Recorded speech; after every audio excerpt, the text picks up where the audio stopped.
Hi, I'm Adam. I'm an electronic technician, and I'm also somebody who doesn't take uh, what is said to me to be the absolute truth without investigating it a little bit.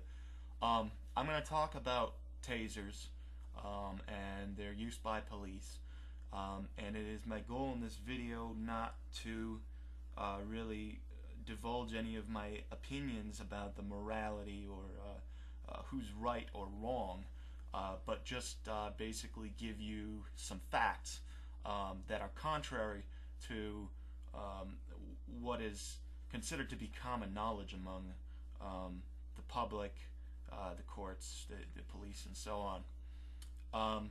First of all, tasers were originally introduced as an alternative to lethal force.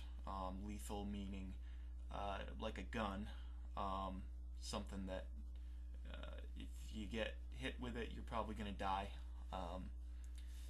It's kind of a last resort type of thing.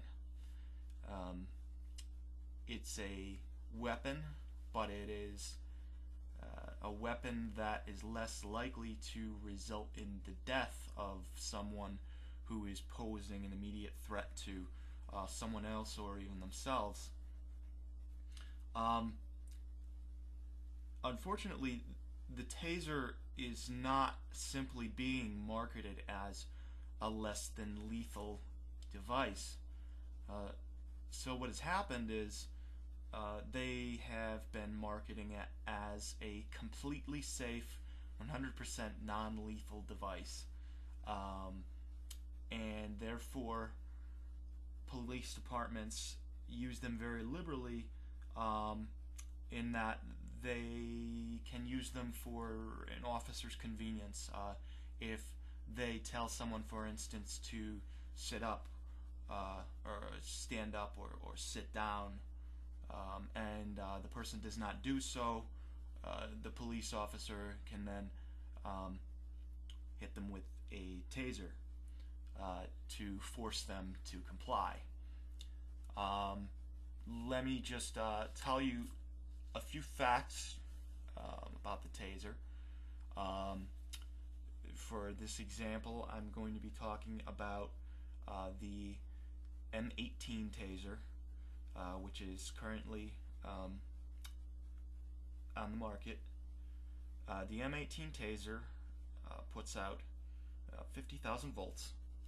Now, those of you with a little bit of electrical background may know that when speaking in terms of a lethal electric shock, it's not necessarily the voltage that kills you. It's the current, which is basically a product of the voltage and the resistance of the load, which in this case would be the human body of the person being tased.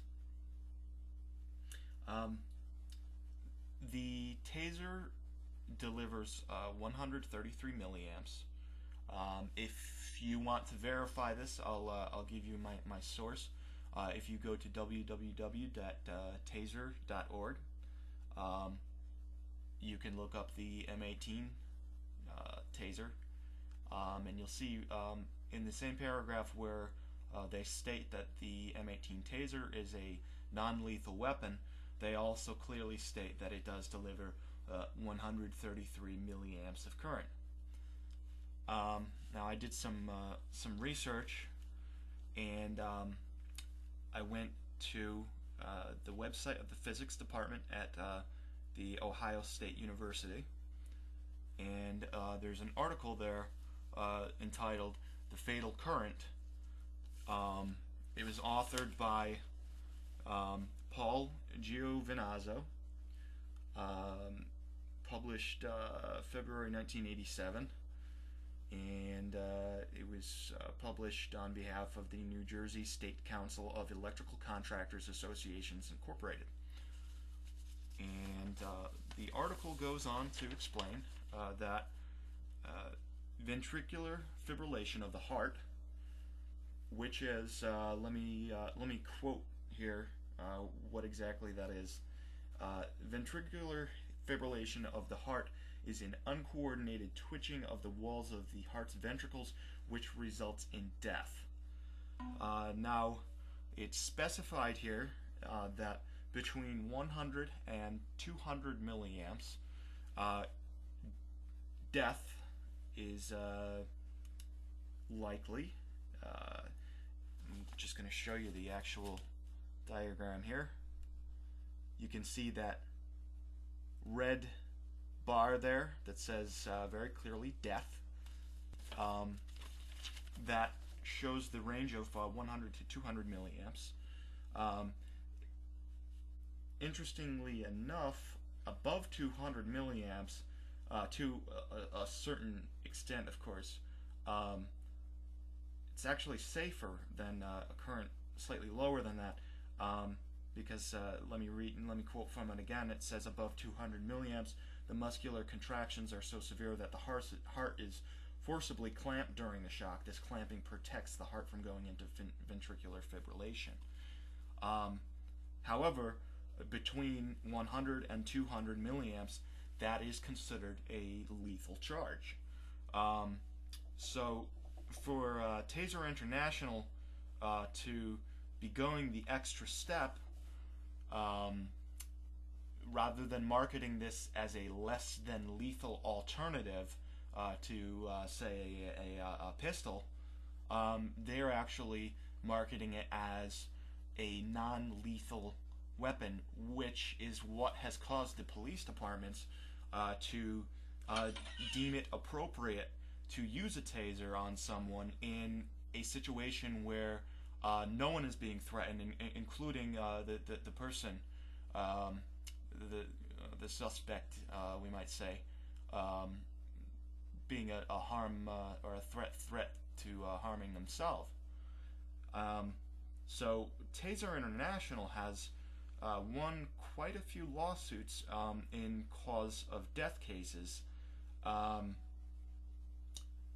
but that doesn't change the fact that these scientific facts are here in black and white, and 1 to 200 milliamps of current is lethal, and 133 milliamps is right smack dab in the middle of that.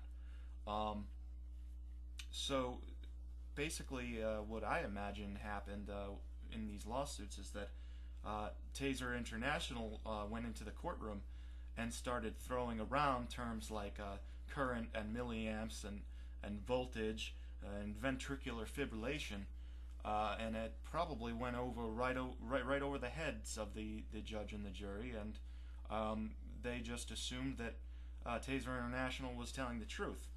Well, Taser International probably doesn't want me to be telling you this, I would imagine, but